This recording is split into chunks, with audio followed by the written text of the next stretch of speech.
Hi everyone, and welcome to another episode of Radiant Central, and I'm your host, Natasha St. Michael, and thank you so much for joining me. So today I want to talk about mood and food. Someone had recently sent me an email requesting that I talk about the correlation between what you're eating and your moods, especially because at this time of year, most people in North America and in parts of Europe are just about to get into the winter time, right? The days are getting shorter, it's darker earlier on, and it's getting colder and colder. And so at this time of year, this is, for many people, this is when sort of the doom and gloom and the depression and just the bad moods and the dark moods start setting in. And what are some ways you can counter that through your diet? And I believe that there's a huge connection between what you're eating and what you're feeling.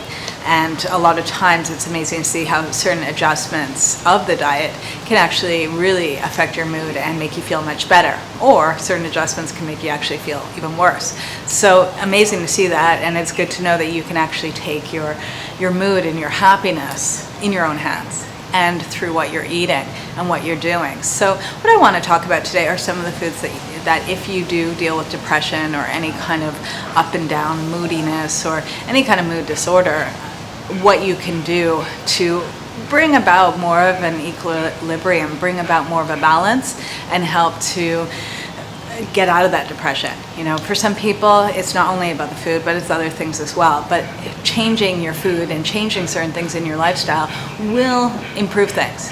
You know, it'll definitely have an effect, whether it changes it completely or at least improves it somewhat. At least it's better than nothing.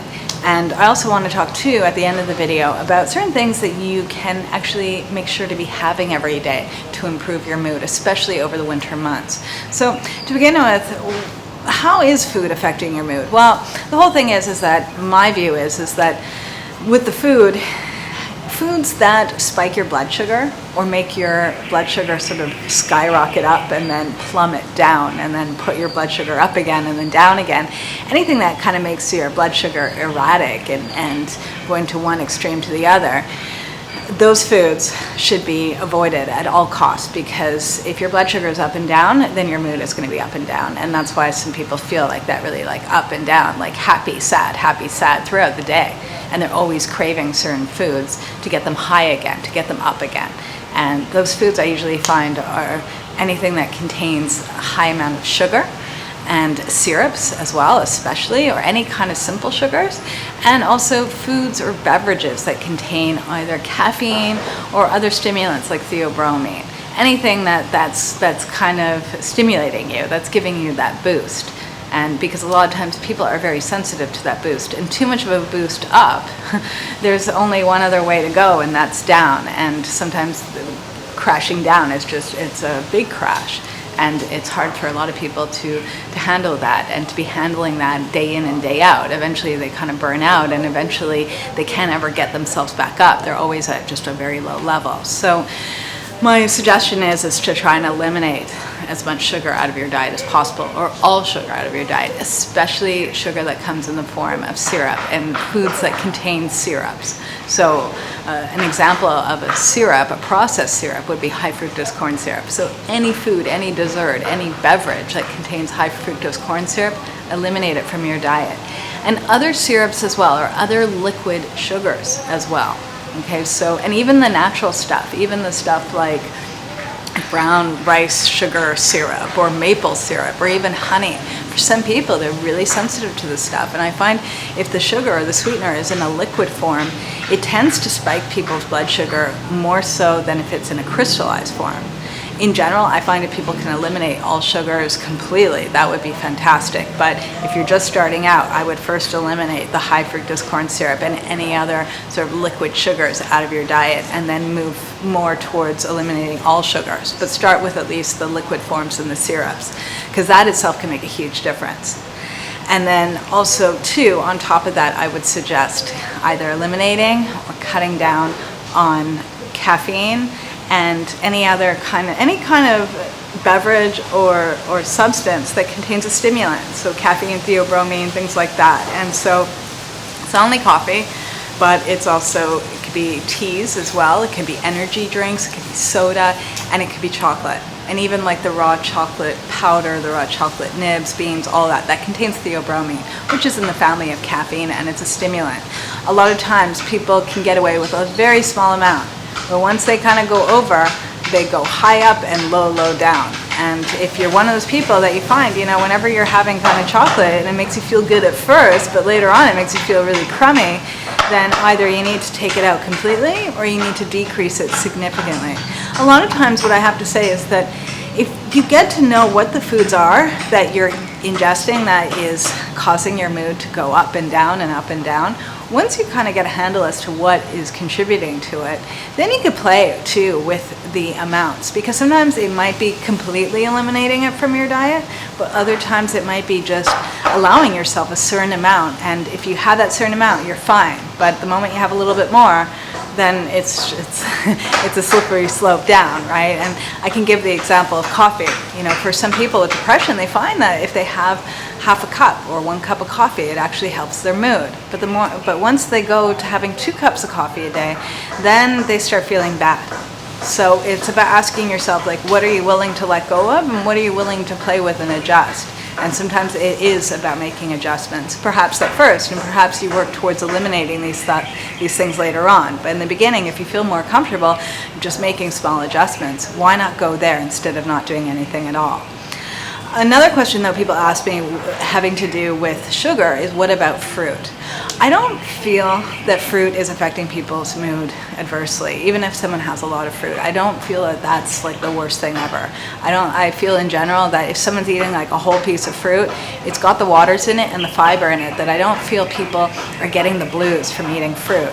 But I do feel if some people are sensitive to having things like smoothies or pureed fruit that's been sort of pureed down, where all the fiber has been broken down. So once they drink that fruit smoothie or that fruit juice, then they get the big high and then the big low, because there's not enough fiber in there to slow down the absorption of sugar. So I would suggest, if someone's dealing with depression or they're dealing with mood issues, not to take out fruit at all, but just to eat it whole, eat it as is, instead of putting it in a blender or juicing it. And with dried fruit, though, on the other hand, I think people have to be very cautious with that, because dried fruit to me is almost like candy. There's enough sugar almost as an equivalent to candy. And I find that because it's one of those things that it's easy to eat a lot of, that if someone can have just a few pieces and they're fine, then no problem. But if you find you're one of these people that like ends up eating a huge bag of dried fruit and then you start crashing afterwards, then my advice is to either cut back completely on it or avoid it and have fresh fruit instead. Okay, so that's with the fruit stuff. Now, let's talk about what you can add into your diet to improve your mood, especially over the winter. So the first thing that I suggest is having green vegetable juices. This itself, if you have a minimum of 2 cups a day, that means 2 cups or 500 milliliters of freshly pressed green vegetable juice. That can definitely help to bring up your mood without spiking your blood sugar. Now, my suggestion is if you can, not to have any fruit in there, but if you must, put a little bit of fruit to make it taste good. You can put a little bit of apple in there, or you can put some carrots or something to make it taste better. That's fine. There's a big difference between having a green vegetable juice with a bit of apple in it or a bit of pear or something, compared to having like a fruit juice, like having a huge cup of orange juice. Huge difference between the sugar contents. And if it's just a little bit of fruit to make it taste better, the benefits of having the rest of that green juice far outweigh the little negatives of having a little bit of sugar in there. So I would say go with the green juice, have at least 2 cups a day, maybe even 4 cups a day, but do it regularly, because you will notice that if you do this over time, it will help to improve your mood more and more. The other thing that I suggest having, especially over the winter months, is having homemade soups, homemade curries, homemade stews, homemade chilies. Having homemade foods, but homemade comfort foods. And these foods, like having homemade soups and curries and chilies and stews, things like that, they're very nutritious. They're packed with nutrition, especially if you're making them homemade and with fresh produce, fresh vegetables and things like that. And they're substantial, they're hearty, and they're very grounding. And the main thing is, with anyone that's dealing with mood stuff, is that you want foods that fill you up, that make you feel full and comforted, and at the same time giving you lasting energy, and no kind of sugar dips, you know. So these are more savory foods, more spicy foods. These things will help to bring up your mood as well. And especially over the cold winter months, you need something that is warming as well. So my 2 suggestions: green juices every day, and making sure every day you have either a homemade soup or a homemade broth even, that's fine. Like a bone broth is great. It's full of minerals as well, which is very alkalizing and very balancing.